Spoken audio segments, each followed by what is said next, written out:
ಎಲ್ಲರಿಗೂ ನನ್ನ ನಮಸ್ಕಾರಗಳು. ನಮ ಶಾಂತಾಯ ದಿವ್ಯಾಯ ಸತ್ಯಧರ್ಮಸ್ವರೂಪಿಣೆ ಸ್ವಾನಂದ ಅಮೃತತೃಪ್ತಾಯ ಶ್ರೀಧರಾಯ ನಮೋ ನಮಃ. ಪ್ರಥಮವಾಗಿ ನಮ್ಮ ಗುರುಚರಣಾರವಿಂದಗಳಿಗೆ ನಮಸ್ಕಾರವನ್ನು ಮಾಡ್ತಾ ಇವತ್ತಿನ ದಿವಸ ಈ ವಿಡಿಯೋವನ್ನು ಆರಂಭ ಮಾಡೋಣ. ಬಹಳಷ್ಟು ಜನ ಸ್ವಲ್ಪ ಕೇಳಿದ್ರು, ಧರ್ಮದ ಬಗ್ಗೆ ಸ್ವಲ್ಪ ಹೇಳುವಂಥ ಮಾತನ್ನು. ಈ ಧರ್ಮ ಹೇಳುವಂಥದ್ದು ಒಂದು ಸಮುದ್ರದಷ್ಟೇ ವಿಶಾಲವಾದಂಥ ಒಂದು ವಿಷಯ. ಈ ಧರ್ಮ ಹೇಳುವಂಥದ್ದು ಒಂದು ಸಾಗರದಷ್ಟೇ ವಿಶಾಲವಾದಂಥ ಒಂದು ವಿಷಯವಾಗಿದ್ದು, ಇದನ್ನ ತುಂಬ ಚಿಕ್ಕದಾಗಿ ಹೇಳಲಿಕ್ಕೆ ಬರೋದಿಲ್ಲ. ಮತ್ತೆ ಧರ್ಮದ ಬಗ್ಗೆ ಹೆಚ್ಚು ಒಂದು ಮಾತಾಡುವಷ್ಟು ನಾನು ಜ್ಞಾನಿಯೂ ಕೂಡ ಅಲ್ಲ ಅಂತ ಹೇಳಿ ನಾನು ಮೊದಲೇ ಭಾವಿಸ್ತೇನೆ. ಆದರೂ ಕೂಡ ನೀವು ಕೇಳಿದ್ರಿಂದ ನನಗೆ ಗೊತ್ತಿರುವಷ್ಟು ಒಂದು ವಿಷಯವನ್ನು ನಾನಿಲ್ಲಿ ಹೇಳಲಿಕ್ಕೆ ಬಯಸ್ತೇನೆ. ಮುಖ್ಯವಾಗಿ ಧರ್ಮ ಅಂದರೆ ಏನು, ಅಥವಾ ಧರ್ಮದ ಒಂದು ಲಕ್ಷಣಗಳೇನು, ಅಥವಾ ಧರ್ಮದ ಬಗ್ಗೆ ಇರುವಂಥ ಒಂದು ವಿಚಾರಗಳೇನು ಹೇಳುವಂಥದ್ದನ್ನು ಇವತ್ತಿನ ದಿವಸ ಒಂದು ಸ್ವಲ್ಪ ನಾವು ನೋಡಿಕೊಂಡು ಬರೋಣ. ಧರ್ಮ ಅಂದರೆ ಧಾರಯತೆ ಇತಿ ಧರ್ಮ ಅಂತೇಳಿ ಹೇಳ್ತಾರೆ. ಅಂದರೆ ನಾವು ಯಾವುದನ್ನು ಧಾರಣೆ ಮಾಡ್ತೇವೋ, ನಾವು ಯಾವುದನ್ನು ಅನುಸರಣೆ ಮಾಡ್ತೀವೋ ಅದನ್ನ ಧರ್ಮ ಅಂತೇಳಿ ಹೇಳ್ತಾರೆ. ಅಥವಾ ಯಾವುದು ನಮ್ಮನ್ನ ಪಾಲನೆಯನ್ನ ಮಾಡಲಿಕ್ಕೆ ಹಚ್ಚುತ್ತೋ ಅದನ್ನ ಧರ್ಮ ಅಂತೇಳಿ ಹೇಳ್ತಾರೆ.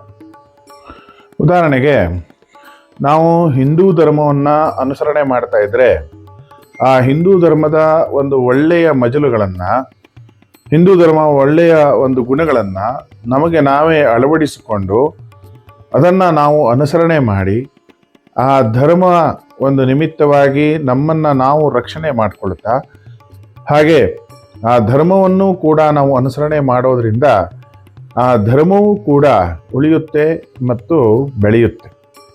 ಹಾಗೆ ಧರ್ಮದಿಂದ ನಮ್ಮ ರಕ್ಷಣೆನೂ ಸಹಿತ ಆಗುತ್ತೆ ಹೇಳುವಂಥದ್ದನ್ನು ಈ ಶಾಸ್ತ್ರೀಕರು ಹೇಳಿದ್ದಾರೆ, ಅಥವಾ ಕೆಲವೊಂದಷ್ಟು ವೇದಗಳಲ್ಲಿ ಹೇಳಿದ್ದಾರೆ. ಧರ್ಮೋ ರಕ್ಷತಿ ರಕ್ಷಿತಃ ಅಂತೇಳಿ ಹೇಳಿಬಿಟ್ಟಿದ್ದಾರೆ.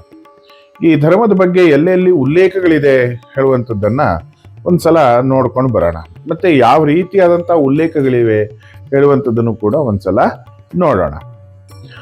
ಶಂಕರಾಚಾರ್ಯರು ತಮ್ಮ ಭಗವದ್ಗೀತೆಯ ಒಂದು ಭಾಷ್ಯದಲ್ಲಿ ಈ ರೀತಿಯಾಗಿ ಹೇಳ್ತಾರೆ: ಜಗತಃ ಸ್ಥಿತಿಕಾರಣಂ ಪ್ರಾಣಿನಾಂ ಸಾಕ್ಷಾತ್ ಅಭ್ಯುದಯನಿಹಿ ಶ್ರೇಯಸ ಹೇತುರ್ಯ ಸ ಧರ್ಮ ಅಂತೇಳಿ ಹೇಳಿದ್ದಾರೆ.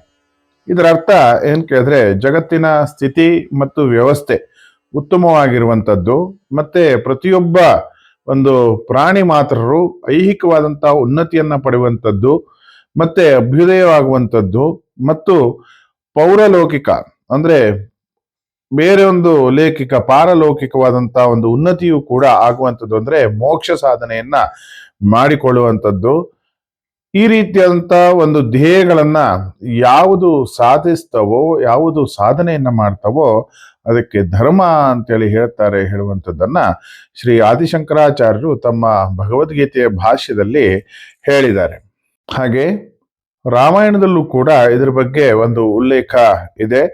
ಧರ್ಮಾತ್ ಅರ್ಥ ಪ್ರಭವತೆ, ಧರ್ಮಾತ್ ಪ್ರಭವತೆ ಸುಖಂ, ಧರ್ಮೇಣ ಲಭತೆ ಸರ್ವಂ, ಧರ್ಮಸಾರಮಿದಂ ಜಗತ್ ಅಂತ ಹೇಳಿ ರಾಮಾಯಣದಲ್ಲಿ ಹೇಳಿದ್ದಾರೆ. ಅಂದ್ರೆ ಧರ್ಮದಿಂದ ಅರ್ಥ ಹುಟ್ಟುತ್ತೆ, ಹಾಗೆ ಧರ್ಮದಿಂದ ಸುಖವೂ ಕೂಡ ಹುಟ್ಟುತ್ತೆ, ಹಾಗೆ ಧರ್ಮದಿಂದ ಎಲ್ಲವೂ ಕೂಡ ಲಭಿಸ್ತದೆ ಹೇಳುವಂಥದ್ದು.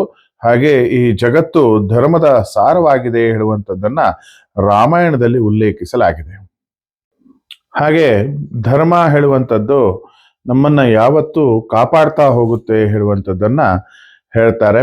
ಹಾಗೆ ಧರ್ಮವನ್ನು ಕೂಡ ನಾವು ಅನುಸರಣೆ ಮಾಡಿ ಧರ್ಮವನ್ನು ಕೂಡ ನಾವು ಕಾಪಾಡಬೇಕು ಹೇಳುವಂಥದ್ದನ್ನ ಇಲ್ಲಿ ಸ್ಪಷ್ಟವಾಗಿ ಹೇಳಿದ್ದಾರೆ. ಹಾಗೆ ಧರ್ಮದಿಂದನೇ ಎಲ್ಲವೂ ಕೂಡ, ಈ ಜಗತ್ತಿನ ಒಂದು ಸಾರ ಎಲ್ಲವೂ ಕೂಡ ಧರ್ಮದಿಂದನೇ ಆಗಿದ್ದು ಹೇಳುವಂಥದ್ದನ್ನ ಹೇಳ್ತಾರೆ. ಹಾಗೆ ಧರ್ಮದ ಲಕ್ಷಣಗಳನ್ನ ಒಂದು ಕಡೆ ಹೇಳಿದ್ದಾರೆ. ಧೃತಿ ಕ್ಷಮಾ ಧಮಃ ಆಸ್ತೇಯಂ ಶೌಚಮಿಂದ್ರಿಯಂ ನಿಗ್ರಹ ಧೀ ವಿದ್ಯಾ ಸತ್ಯಮಾಕ್ರೋಧೋ ದಶಕಂ ಧರ್ಮ ಲಕ್ಷಣಂ ಅಂತೇಳಿ ಒಂದ್ ಕಡೆ ಹೇಳಿದ್ದಾರೆ. ಧರ್ಮದ ಲಕ್ಷಣಗಳು ಯಾವ ರೀತಿಯಾಗಿ ಇರಬೇಕು ಹೇಳುವಂಥದ್ದನ್ನ ಈ ಶ್ಲೋಕದಲ್ಲಿ ಹೇಳಿದ್ದಾರೆ. ಮೊದಲನೇದಾಗಿ ಧೃತಿ.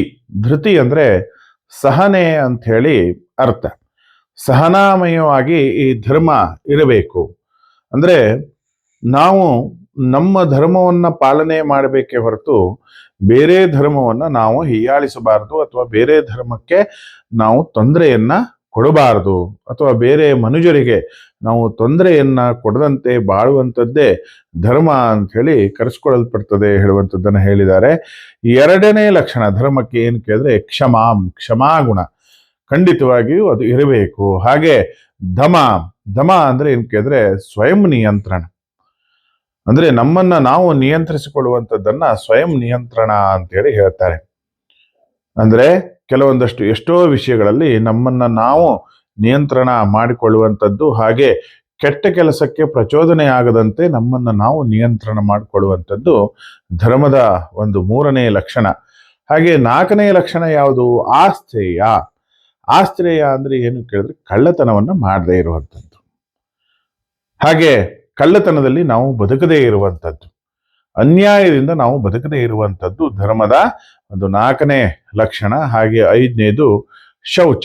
ಶೌಚ ಅಂದ್ರೆ ಶುಚಿತ್ವ ಅಂತೇಳಿ, ಡಿಸಿಪ್ಲಿನ್, ಶಿಸ್ತು ಮತ್ತೆ ಸ್ವಚ್ಛತೆ ಇಲ್ದೇನೆ ನಮ್ಮ ಜೀವನ ಯಾವತ್ತೂ ಉದ್ಧಾರ ಆಗೋದಿಲ್ಲ.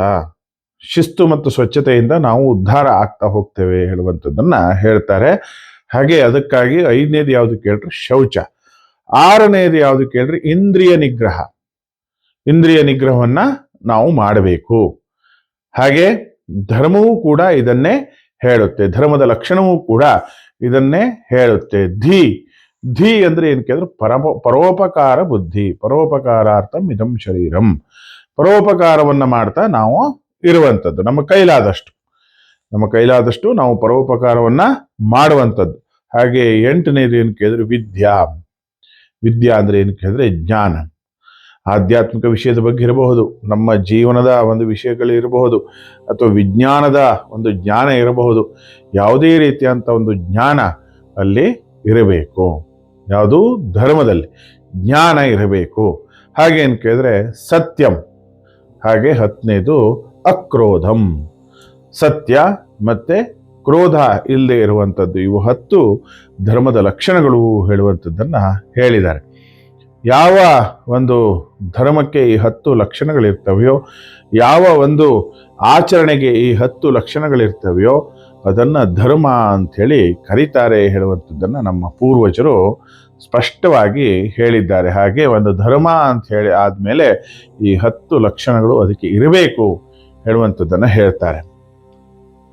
ಪ್ರಪಂಚದಲ್ಲಿ ಯಾವುದೇ ಧರ್ಮವೂ ಕೂಡ ಕೆಟ್ಟದ್ದನ್ನ ಹೇಳಲಿಲ್ಲ, ಅಥವಾ ಕೆಟ್ಟದ್ದನ್ನ ಅನುಸರಿಸಿ ಅಂತ ಹೇಳಿ ಹೇಳಲಿಲ್ಲ, ಅಥವಾ ಕೆಟ್ಟದ್ದನ್ನ ಬೇರೆಯವರಿಗೆ ಮಾಡಿ ಅಂತ ಹೇಳಿ ಯಾವುದೇ ಧರ್ಮವೂ ಕೂಡ ಹೇಳಿಲ್ಲ.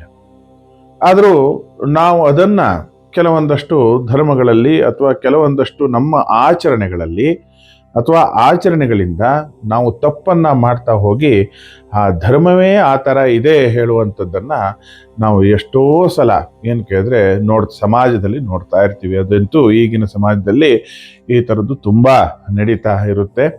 ಯಾವುದೇ ಆಗಿರಬಹುದು, ಹಿಂದೂ ಧರ್ಮ ಆಗಿರಬಹುದು ಅಥವಾ ಬೇರೆ ಯಾವುದೇ ಧರ್ಮಗಳಿದ್ರೂ ಸಹಿತ ನಮ್ಮ ಆಚರಣೆಯಿಂದ ಅಥವಾ ನಮ್ಮ ಒಂದು ಅನುಸರಣೆಯಿಂದ ಅಥವಾ ನಾವು ತಪ್ಪು ಕಲ್ಪನೆಗಳಿಂದ ನಾವು ಆಚರಣೆಯನ್ನ ಮಾಡಿ ಅಥವಾ ಮೂಢನಂಬಿಕೆಗಳಿಂದ ನಾವು ಆಚರಣೆಯನ್ನು ಮಾಡಿ ನಮ್ಮ ಒಂದು ವಿಚಾರವನ್ನ ಅಥವಾ ಧರ್ಮದ ವಿಚಾರವನ್ನ ನಾವು ಏನು ಮಾಡ್ತಾ ಇದ್ದೇವೆ, ನೆಗೆಪಾಟಲಿಗೆ ಈಡು ಮಾಡ್ತಾ ಇದ್ದೇವೆ ಹೇಳುವಂಥದ್ದು ನನ್ನ ಭಾವನೆ.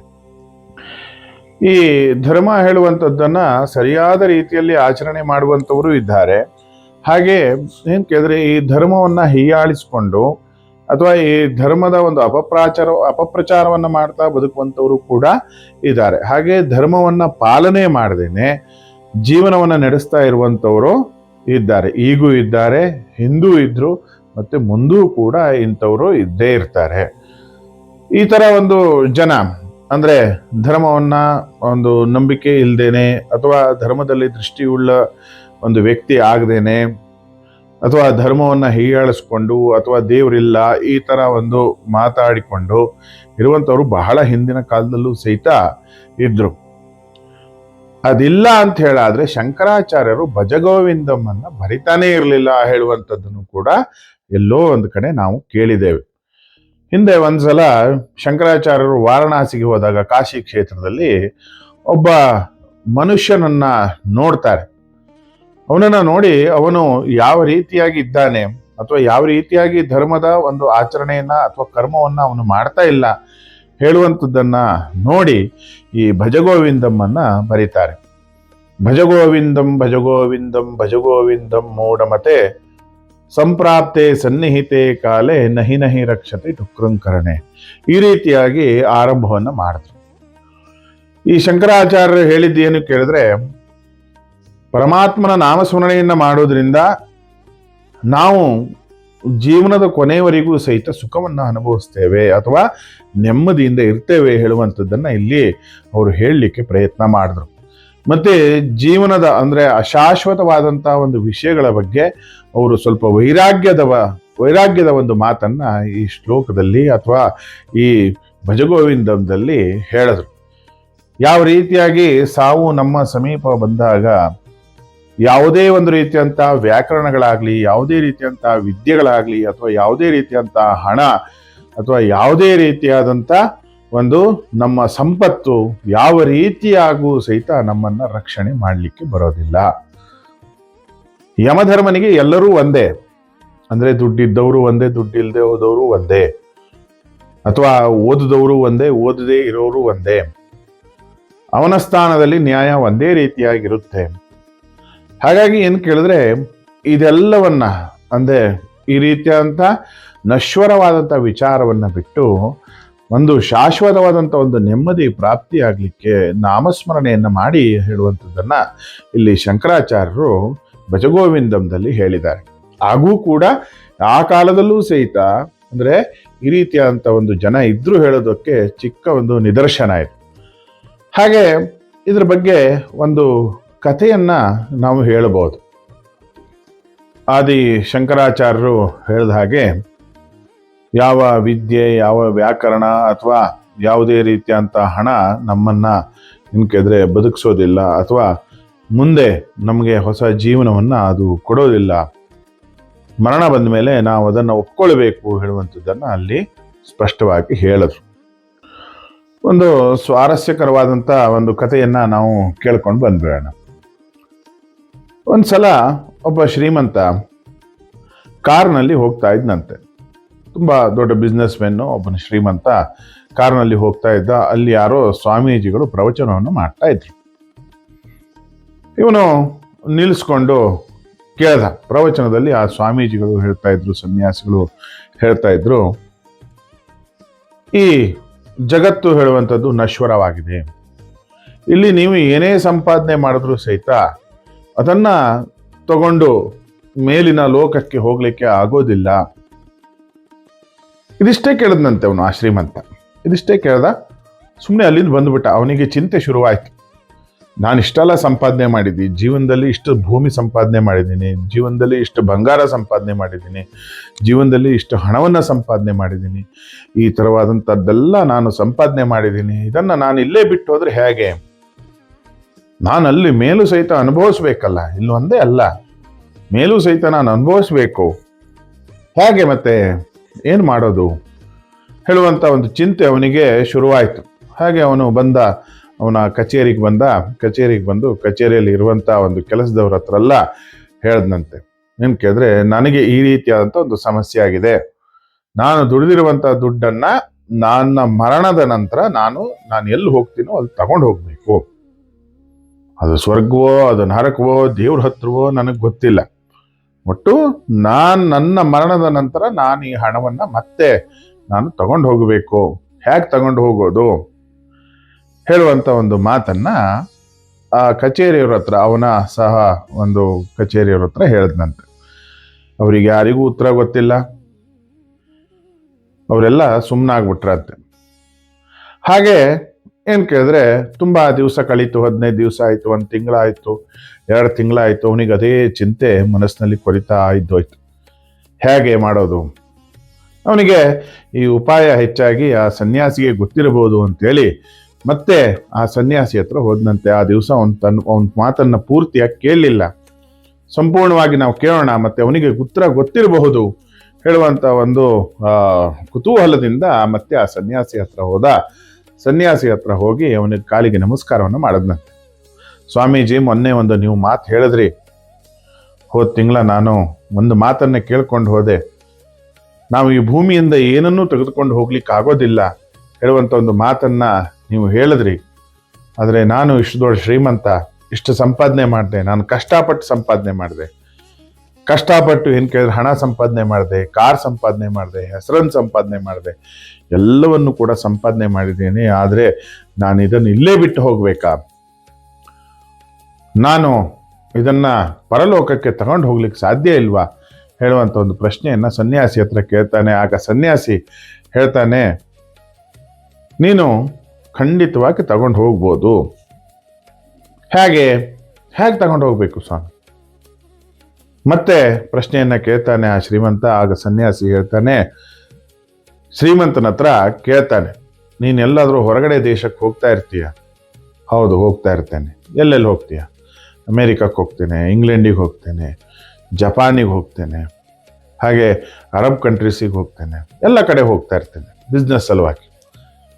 ಸೊ ನೀವು ಬಿಸ್ನೆಸ್ ಸಲುವಾಗಿ ನೀವು ಹೋಗ್ತಾ ಇದ್ದಾಗ ಅಥವಾ ಹೋಗ್ಬೇಕಿದ್ರೆ ಇದೇ ಇಂಡಿಯನ್ ಕರೆನ್ಸಿ ತಗೊಂಡು ಹೋಗ್ತೀರಾ ಕೇಳ್ದ. ಇಲ್ಲ ಸ್ವಾಮಿ, ತಗೊಂಡು ಹೋಗ್ಲಿಕ್ಕೆ ಆಗೋದಿಲ್ಲ, ಅಲ್ಲಿ ನಡೆಯೋದಿಲ್ಲ. ಈ ಹಣ ಅಲ್ಲಿ ವೇಸ್ಟು, ಕಾಗದ ಚೂರು ಅಷ್ಟೇ. ಇದನ್ನ ಎಕ್ಸ್ಚೇಂಜ್ ಆಫೀಸ್ನಲ್ಲಿ ಎಕ್ಸ್ಚೇಂಜ್ ಮಾಡಿಕೊಂಡು, ಡಾಲರಿಗೆ ಎಕ್ಸ್ಚೇಂಜ್ ಮಾಡಿಕೊಂಡು, ಎನ್ನಿಗೆ ಎಕ್ಸ್ಚೇಂಜ್ ಮಾಡಿಕೊಂಡು, ಅಥವಾ ಬೇರೆ ಏನೋ ದೇಶದ ಕರೆನ್ಸಿಗೆ ಎಕ್ಸ್ಚೇಂಜ್ ಮಾಡಿಕೊಂಡು ನಾನು ಅಲ್ಲಿ ಹೋಗಿ ಖರ್ಚು ಮಾಡಬೇಕು. ಆಗ ಮತ್ತೆ ಸನ್ಯಾಸಿ ಕೇಳಿದಂತೆ, ನೀನು ಖಂಡಿತ ಈಗ ಹೇಳಿದ್ ಸರಿಯಾಗಿದೆ. ಇಲ್ಲಿ ಈ ಕರೆನ್ಸಿ ಏನಿದೆಯಲ್ಲ ಅದು ಮೇಲ್ಗಡೆ ಲೋಕದಲ್ಲಿ ನಡೆಯೋದಿಲ್ಲ. ಈ ಕರೆನ್ಸಿ ಅಲ್ಲಿ ಬರೋದಿಲ್ಲ. ಈ ಬಂಗಾರ ಏನಿದೆಯಲ್ಲ ಅಲ್ಲಿ ನಡೆಯೋದಿಲ್ಲ. ಈ ಭೂಮಿಯ ಒಂದು ನಿನ್ನ ಸಂಪತ್ತೇನಿದೆಯಲ್ಲ ಅಲ್ಲಿ ನಡೆಯೋದಿಲ್ಲ. ಹಾಗಾದ್ರೆ ಅಲ್ಲಿ ನಡೆಯೋದೇನು? ಪಾಪ ಮತ್ತೆ ಪುಣ್ಯ. ನೀ ಮಾಡಿರುವಂತ ಒಂದು ಕರ್ಮ, ಪಾಪ ಅಥವಾ ಪುಣ್ಯ, ಇದಿಷ್ಟೇ ಅಲ್ಲಿ ನಡೆಯೋದು. ನೀನು ಯಾವಾಗ ಪುಣ್ಯವನ್ನ ಜಾಸ್ತಿ ಮಾಡ್ತಾ ಹೋಗ್ತೀಯೋ, ಪುಣ್ಯ ಕರ್ಮಾದಿಗಳನ್ನ ನೀನು ಜಾಸ್ತಿ ಮಾಡ್ತಾ ಹೋಗ್ತೀಯೋ, ಆಗ ಅಲ್ಲಿ ಆ ಲೋಕದಲ್ಲಿ ನಿನಗೆ ಪ್ರಾಶಸ್ತ್ಯ ಜಾಸ್ತಿ ಸಿಗುತ್ತೆ. ಮತ್ತೆ ಇಲ್ಲಿ ಸಿಕ್ಕದಷ್ಟೇ ಒಂದು ಸುಖ, ಸಂತೋಷ, ನೆಮ್ಮದಿ ಆ ಲೋಕದಲ್ಲೂ ಸಿಗುತ್ತೆ ಹೇಳುವಂಥದ್ದನ್ನ ಹೇಳದಂತೆ. ಇದೊಂದು ಕತೆ. ಖಂಡಿತವಾಗಿಯೂ ಇದರಲ್ಲಿ ಒಂದು ಅರ್ಥ ಇದೆ. ನಾವೇನು ಕೇಳಿದ್ರೆ ಈ ಪಾಪ ಪುಣ್ಯದ ಬಗ್ಗೆ ನಾವು ಕೆಲವೊಂದಷ್ಟು ಪಾಪ ಯಾವುದು, ಪುಣ್ಯ ಯಾವುದು ಅಂತ ಹೇಳಿ ನಾವೇನು ಕೇಳಿದ್ರೆ ಎಷ್ಟೋ ಅದ್ರ ಬಗ್ಗೆ ಜಿಜ್ಞಾಸೆಗಳಿದೆ, ಚರ್ಚೆಗಳು ನಡೀತವೆ. ಖಂಡಿತವಾಗಿ ಹೌದು. ಯಾವುದು ಏನು ಪಾಪಕರ್ಮ, ಯಾವುದು ಪುಣ್ಯಕರ್ಮ ಹೇಳೋದ್ರ ಬಗ್ಗೆ ಒಂದು ಚಿಕ್ಕದೊಂದು ಡೆಫಿನೇಷನ್ ಅನ್ನ ನಮ್ಮ ದಾರ್ಶನಿಕರು ಕೊಟ್ಟಿದ್ದಾರೆ. ಏನಂತ ಕೇಳಿದ್ರೆ, ನಾವು ಮಾಡುವಂತ ಒಂದು ಕೆಲಸದಿಂದ ನಮ್ಮ ತಾಯಿಗೆ, ನಮ್ಮ ಹೆತ್ತಮ್ಮನಿಗೆ ಸಂತೋಷ ಆದ್ರೆ ಅದು ಪುಣ್ಯದ ಕೆಲಸವಂತೆ.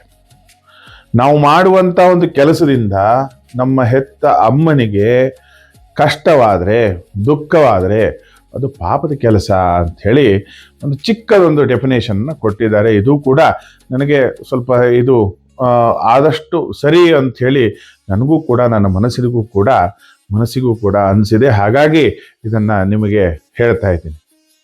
ಈ ಪಾಪ ಹೇಳುವಂಥದ್ದು ನಾವು ದೇವ್ರ ಹತ್ರ ತಗೊಂಡಿರುವಂಥ ಒಂದು ಸಾಲದ ಥರ, ಬಡ್ಡಿ ಸಮೇತವಾಗಿ ನಾವು ವಾಪಸ್ಸು ತಿರುಗಿಸ್ಕೊಡ್ಲೇಬೇಕು. ಈ ಪುಣ್ಯಕರ್ಮ ಹೇಳುವಂಥದ್ದು ದೇವ್ರ ಹತ್ರ ಇಟ್ಟಿರೋ ಒಂಥರ ಡಿಪಾಸಿಟ್ ಥರ, ಬಡ್ಡಿ ಸಮೇತವಾಗಿ ಅದು ನಮಗೆ ವಾಪಸ್ ಬರುತ್ತೆ. ಇದನ್ನು ಕೂಡ ಯಾವುದೋ ದಾರ್ಶನಿಕರೇ ಹೇಳಿದ್ದು, ನಮಗೆ ತುಂಬಾ ಒಳ್ಳೇದನ್ಸಿದೆ ಈ ಮಾತು. ಹಾಗಾಗಿ ನಾನು ನಿಮ್ಮ ಜೊತೆ ಇವತ್ತು ಹಂಚಿಕೊಳ್ತಾ ಇದ್ದೇನೆ.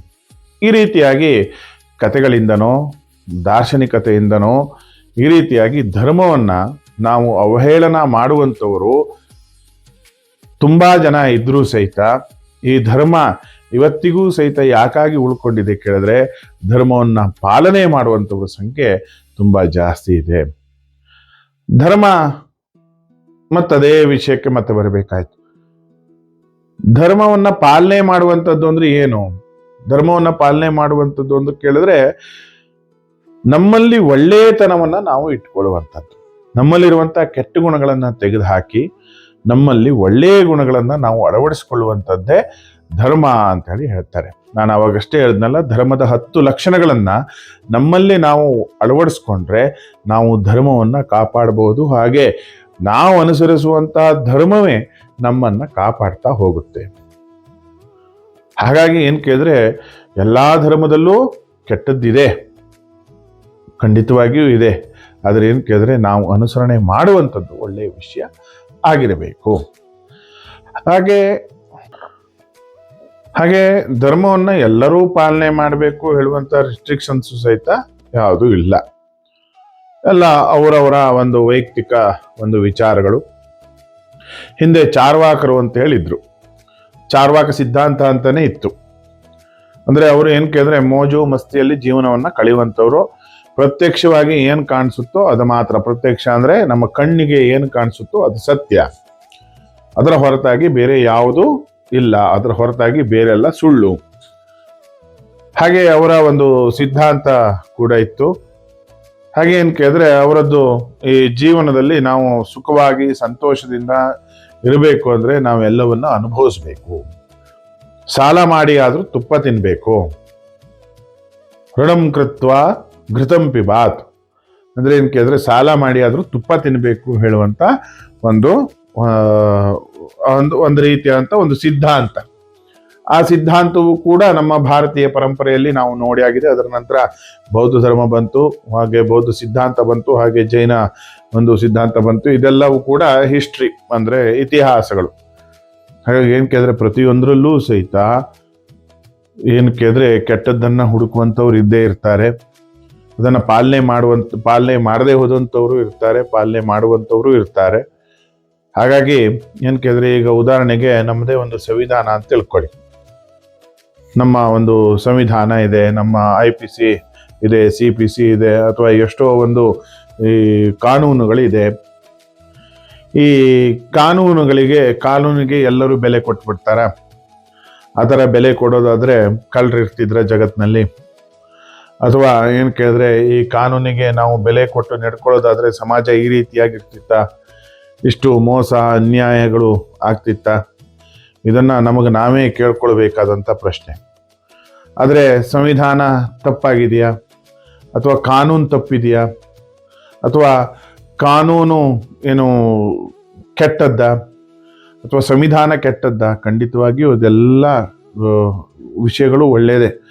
ನಾನು ಉದಾಹರಣೆಗೆ ಹೇಳಿದ್ದು ಏನ್ ಕೇಳಿದ್ರೆ ಈ ಸಂವಿಧಾನ ಆಗಿರಬಹುದು, ನಮ್ಮ ಕಾನೂನು ಆಗಿರ್ಬೋದು, ಇದರಲ್ಲಿ ಎಲ್ಲದೂ ಕೂಡ ಇದೆ. ನಾವು ಯಾವ ರೀತಿಯಾಗಿ ನಾವು ನಡ್ಕೊಂಡು ಹೋಗಬೇಕು, ಅಥವಾ ಯಾವ ರೀತಿಯಾದಂಥದ್ದಕ್ಕೆ ಏನ್ ಶಿಕ್ಷೆ, ಇದೆಲ್ಲವೂ ಕೂಡ ಇದೆ. ಆದರೆ ನಾವು ಅದನ್ನ ಎಷ್ಟು ಜನ ಫಾಲೋ ಮಾಡ್ತೀವಿ ಹೇಳುವಂಥದ್ದನ್ನ ಇಂಪಾರ್ಟೆಂಟ್. ಹಾಗೆ ಇದೆಲ್ಲವೂ ಕೂಡ ನಾವು ಆಲೋಚನೆ ಮಾಡಬೇಕಾಗಿರುವಂಥ ವಿಷಯಗಳು. ಈಗ ಧರ್ಮದಲ್ಲಾಗ್ಲಿ, ವೇದಗಳಲ್ಲಾಗ್ಲಿ, ಅಥವಾ ಪುರಾಣಗಳಲ್ಲಾಗ್ಲಿ ಇವೆಲ್ಲ ವಿಷಯಗಳು ಇದೆ. ಭಗವದ್ಗೀತೆಯಲ್ಲಿ ಇದೆಲ್ಲ ವಿಷಯಗಳು ಇದೆ. ಆದರೆ ನಾವು ಎಷ್ಟು ಜನ ಯಾವ ರೀತಿಯಾಗಿ ತಿಳ್ಕೊಂಡಿದ್ದೀವಿ ಅನ್ನೋದು ಮುಖ್ಯ. ಅಥವಾ ನಾವು ಎಷ್ಟು ಜನ ಅದನ್ನ ನಾವು ಫಾಲೋ ಮಾಡ್ತಾ ಇದ್ದೀವಿ ಹೇಳುವಂಥದ್ದು ಮುಖ್ಯ. ಅಥವಾ ನಾವು ಅದನ್ನು ಸರಿಯಾಗಿ ತಿಳ್ಕೊಂಡು ನಾವು ಅದ್ರ ಬಗ್ಗೆ ಕೆಟ್ಟದ್ದನ್ನು ಹೇಳ್ತಾ ಇದ್ದೀವ, ಅದು ಮುಖ್ಯ. ಎಷ್ಟೋ ಜನಕ್ಕೆ ವಿಷಯನೇ ಗೊತ್ತಿರೋದಿಲ್ಲ. ಹಾಗಾಗಿ ಏನ್ ಕೇಳಿದ್ರೆ ಈಗ ನಾಸ್ತಿಕ ಅಂತ ಹೇಳ್ತಾರೆ. ನಾಸ್ತಿಕ ಅಂದ್ರೆ ದೇವರನ್ನ ನಂಬದೇ ಹೋದಂಥವನು ಅಂತ. ದೇವರನ್ನ ನಂಬದೇ ಹೋದಂಥವನು ಅಂತ ಹೇಳಾದ್ರೆ ಆಸ್ತಿಕತೆಯ ಬಗ್ಗೆ ಅವನಿಗೆ ಗೊತ್ತಿರಬೇಕು. ಅಥವಾ ಏನ್ ಕೇಳಿದ್ರೆ ಆಸ್ತಿಕತನದ ಬಗ್ಗೆ ಅವನಿಗೆ ಗೊತ್ತಿದ್ರೆ ಮಾತ್ರ ನಾಸ್ತಿಕತೆಯ ಬಗ್ಗೆ ಮಾತಾಡಬಹುದು. ಎಷ್ಟೋ ಜನ ಏನ್ ಕೇಳಿದ್ರೆ ಏನೂ ಗೊತ್ತಿಲ್ಲದೆ ಏನೇನೋ ಮಾತಾಡುವಂಥವ್ರು ಇದ್ದಾರೆ. ಹಾಗಾಗಿ ಏನ್ ಕೇಳಿದ್ರೆ ನಾವು ನಮ್ಮ ಒಂದು ಧರ್ಮವನ್ನ ಅಥವಾ ಈಗ ಧಾರಣೆಯನ್ನ ನಾವು ಒಳ್ಳೆಯ ರೀತಿಯಲ್ಲಿ ನಾವು ಪಾಲನೆ ಮಾಡ್ಕೊಂಡು ಹೋದ್ರೆ, ಅಹಿಂಸಾ ಪರಮೋ ಧರ್ಮ ಅಂದ್ರು. ಈ ರೀತಿಯಾಗಿ ನಾವು ಬೇರೆ ಬೇರೆ ರೀತಿಯಿಂದ ಅದರೊಳಗೆ ನಾವು ಒಳ್ಳೆಯದನ್ನ ಅಳವಡಿಸ್ಕೊಂಡು ನಾವು ನಮ್ಮ ಧರ್ಮವನ್ನ ಪಾಲನೆ ಮಾಡ್ತಾ ಹೋದ್ರೆ ಖಂಡಿತವಾಗಿ ಅದೇ ಧರ್ಮ ನಮ್ಮನ್ನ ಕಾಪಾಡುತ್ತೆ ಹೇಳುವಂಥದ್ದನ್ನ ಇಲ್ಲಿ ಹೇಳಲಿಕ್ಕೆ ಬಯಸ್ತೇನೆ. ಹಾಗೆ ಶಾಸ್ತ್ರಗಳ ಬಗ್ಗೆ ಮುಂದೆ ಮಾತಾಡೋಣ. ಈ ರೀತಿಯಾಗಿ ಧರ್ಮದ ಬಗ್ಗೆ ಸ್ವಲ್ಪ ಒಂದು ಮಾಹಿತಿಯನ್ನು ನೀಡಲಿಕ್ಕೆ ಪ್ರಯತ್ನ ಮಾಡಿದ್ದೇನೆ. ಧರ್ಮ ಹೇಳುವಂಥದ್ದು ಅಗಾಧವಾದಂಥ ಒಂದು ಸಮುದ್ರ ಸಾಗರ ಹೇಳುವಂಥದ್ದನ್ನು ನಾನು ಮೊದಲೇ ಹೇಳಿದ್ದೀನಿ. ಅದರ ಬಗ್ಗೆ ಕಿಂಚಿತ್ ಜ್ಞಾನ ನನಗೆ ಇರುವಂಥದ್ದನ್ನು ನಾನು ನಿಮ್ಮೊಂದಿಗೆ ಹಂಚಿಕೊಂಡಿದ್ದೇನೆ. ಖಂಡಿತವಾಗಿಯೂ ಇದರ ಬಗ್ಗೆ ಏನಾದರೂ ಪ್ರಶ್ನೆಗಳಿದ್ದಲ್ಲಿ ಅಥವಾ ಇದ್ರ ಬಗ್ಗೆ ಏನಾದರೂ ನಿಮಗೆ ಕುತೂಹಲ ಇದ್ದಲ್ಲಿ ಖಂಡಿತವಾಗಿ ಕಾಮೆಂಟ್ ಬಾಕ್ಸಲ್ಲಿ ತಿಳಿಸ್ಬೋದು, ಅಥವಾ ಇಲ್ಲಿ ಕೆಳಗೆ ಕಾಣ್ತಾ ಇರುವಂಥ ನನ್ನ ಮೊಬೈಲ್ ನಂಬರ್ಗೆ ಪರ್ಸ್ನಲ್ ಆಗಿ ಮೆಸೇಜನ್ನು ಕೂಡ ಮಾಡಬಹುದು. ಈ ವಿಡಿಯೋವನ್ನು ನೋಡಿದ್ದಕ್ಕಾಗಿ ಧನ್ಯವಾದಗಳು. ಹಾಗೆ ನಮ್ಮ ಚಾನಲನ್ನು ಸಬ್ಸ್ಕ್ರೈಬ್ ಮಾಡ್ಕೊಳ್ಳಿ. ಹಾಗೆ ನಮ್ಮ ಚಾನಲನ್ನು ಲೈಕ್ ಮಾಡೋದನ್ನು ಮರಿಬೇಡಿ. ಈ ಕಾರ್ಯಕ್ರಮವನ್ನು ನೋಡಿದ್ದಕ್ಕಾಗಿ ತುಂಬ ಹೃದಯದ ಧನ್ಯವಾದಗಳು. ನಮಸ್ಕಾರ. ಮತ್ತೆ ಸಿಗೋಣ.